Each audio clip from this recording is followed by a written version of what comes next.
Hey there, guys. All right, today we are back with some more of the World War II every single week. Week 5, Poland is crushed. 29th of September, 1939. Now, before we dive in, make sure you go and check out the links in the description box below. I would love to join the Discord. Follow me over at Twitch, and please do go check out the gaming channels here on YouTube.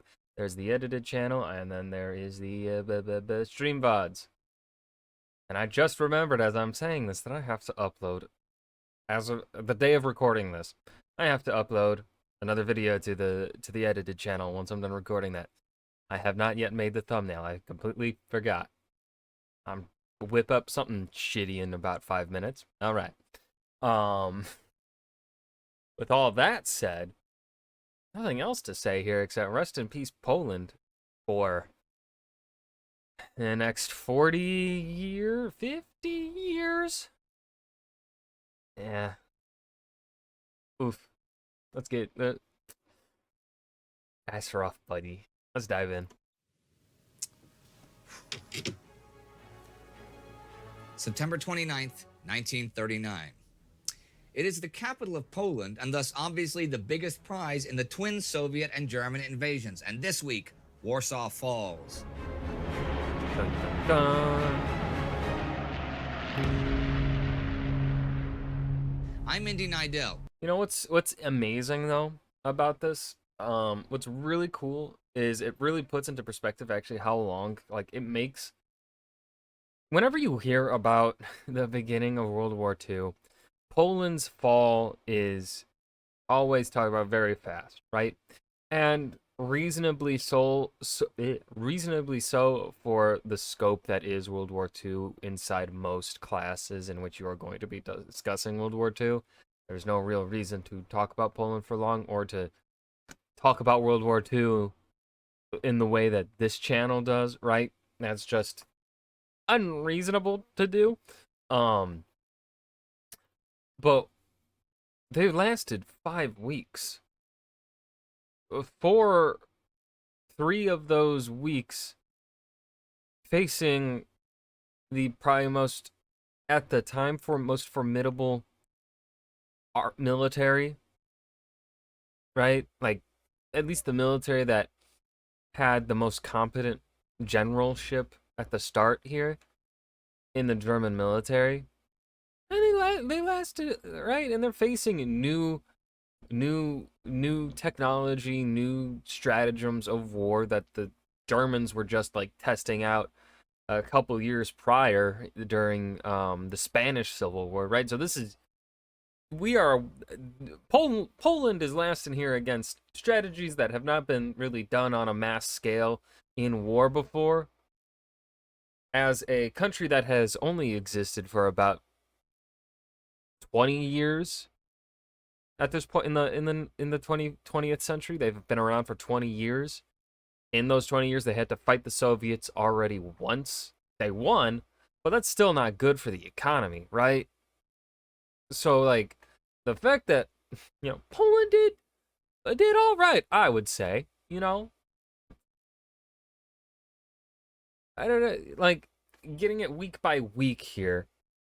Well, for us, two weeks in 1 week, based on with how I'm reacting to it. Poland, going the way this series is framed, makes Poland's, pre-resistance Poland, pre-German Soviet occupation Poland, makes it feel like they lasted longer than you kind of, I feel like generally think that they do, just because of how World War is typically framed. 5 weeks is 5 weeks is a good time when considering, of course, who Poland is facing off against and the general state of Poland prior to the invasion. Not the best because, well, Poland got dealt a shitty hand, so, yeah. This is World War II. Last week, surprising pretty much the entire world, the Soviet Union invaded Poland. Their excuse for this was to protect people like the Ukrainians from possible German aggression. Germany was still in the process of its own Polish invasion, which began September 1st, although Germany and the Soviets had secretly agreed before that to divide Poland between them. Hitler gave the order to begin euthanizing the insane in Germany, but in the conquered territory, the German army was butting heads with the SS battalions. Oh, also, because just like a couple days, I think, before I'm recording this, I uploaded episode 3 of this series, and some of you were leaving comments in regards to that ending clip there, about the Germans singing, their Hitler anthem, and some of you, and rightfully, comparing it to the anthem that American schools have to do. The anthem, of course, having been created during the Cold War because propaganda. And while I do agree to a certain extent about that, and of course the video that we were showed of the of the German children singing the Hitler song was of course also propaganda film, and so it is likely, my guess, not the it was probably not the norm of German children to be as like enthusiastically singing it, you know, and like this. So that would be like some like my experience here in the United States when I was in high school. I maybe like at a certain point I stopped even saying it. I would just stand and just like not care. Other times I would just kind of like mumble it, just mouth it to make it look like I was saying something in case I had one of those teachers or whatever that would like say something, which most of them won't. Most of them won't because they also don't, like it. And then me, when I've worked in a classroom and the anthem's playing, I literally don't say anything about like, stand up, salute the flag or whatever. I'm like, I don't say shit. It's stupid. The national anthem is fucking stupid. Or the Pledge of Allegiance, not the national anthem. The Pledge of Allegiance is super stupid ass shit. So anyway, I just wanted to bring that up and talk about like, I saw your comments. I read them. I see it. Yeah. And their crimes against humanity. They continue this week. As for the SS terror campaign of police and security in the conquered territory, this week, as the German police forces are consolidated into the Reich Main Security Office. I'm curious, a lot of yapping here, this episode. Did any of the SS, death squad soldiers have issues with what they were doing, like psychologically speaking? Perhaps not morally or even ethically speaking. I doubt they had problems. Because these are SS people in 1939. These are like they didn't grow up. They didn't have their formative years, being propagandized by Hitler. So these people are genuinely horrible people, that have not been like, these are just horrible people that saw opportunity. At least in my perspective, this is how I'm looking at it. I don't know if I'm right, but like like some of the fanatics we see at the end of the war are people that more so had their formative years shaped by the Hitler regime and the propaganda of that, leading them to their fanaticism. But I personally think here at the beginning, people in the SS in these fanatic groups weren't that. They were just very, very horrible people that were now given a place to be horrible people. But anyways, did any of them have like issues mentally speaking in regards to like just the mass killings that they were doing? Or like, are they so horrible that they didn't? Because that right there would tell you quite a lot about the people filling the ranks of the SS, right? Um, I don't know if I want to know the answer because like both are still fucked up. Under his control, Reinhard Heydrich reports that of the Polish upper classes in that territory, a maximum of 3% is still present. Present means alive, according to Martin Gilbert. Many thousands of doctors, priests, teachers, businessmen, and the like have been by now rounded up and killed. Gilbert says that in one diocese, 2/3 of the nearly 700 priests have been arrested, and 214 of them have been shot. And the Germans continue taking Polish territory. Army Group South is closing into the south and west of Warsaw. The 25th becomes known to the locals as Black Monday, when 1,200 aircraft attack the city. But still, it holds out, though the bombing takes its toll. The fire brigade cannot hope to handle all the fires. Poland Betrayed says that on just the 22nd, there are around 500 fires burning simultaneously. The Warsaw Waterworks is bombed, so the firemen soon find themselves without water for their hoses and are reduced to throwing sand on the flames. By the 26th, with water and electricity cut, and ammunition and medical supplies running low, a civilian delegation asks Army Warsaw General Juliusz Rommel to surrender. He sends envoys to the Germans, and they agree to an end to hostilities at 2 p.m. the 27th. Polish troops are to pull back beyond a demarcation line. On the 29th, 140,000 soldiers leave the city and are taken prisoners of war. So Warsaw has fallen. For 3 days, though, the Germans do not enter the city.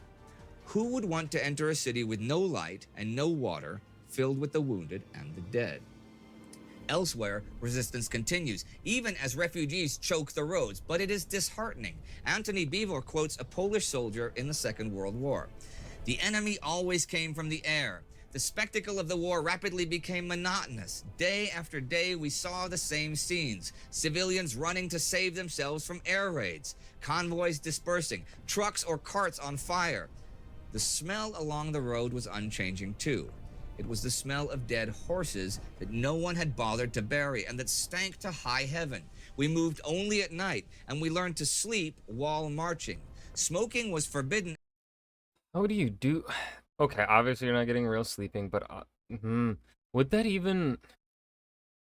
Could you do that? Like, is that even something possible? Because I know that when you close your eyes and you like are just trying to sleep, that is better than staying awake and waiting until you just fucking conk out and pass and just fucking pass out, right? Right, you're just even just closing your eyes. It's not as good as getting proper sleep, but just having your eyes closed and laying down is still better than, not. Um, can you just close your eyes and march and then get similar effects of the rest of some sort of rest? I feel like any sort of benefit from this closing your eyes part is nullified by the marching part, which I guess maybe if it's nullifying each other out, maybe that helps. I don't know. I don't know the science of that. Out of the fear that the glow of a cigarette could bring down on us the all-powerful Luftwaffe. As for the Soviet invasion, for only 4,000 casualties, and in just a few days, the Red Army takes 200,000 square kilometers of land, which includes 5 Great work, Soviet Union. You really worked hard for that one. million Poles, 4.5 million Ukrainians, 1 million Belarusians, and 1 million Jews. Most of the Polish troops that have been in the eastern frontier regions are reservists, going through accelerated training. When the Russian invasion began, local commanders asked headquarters what to do.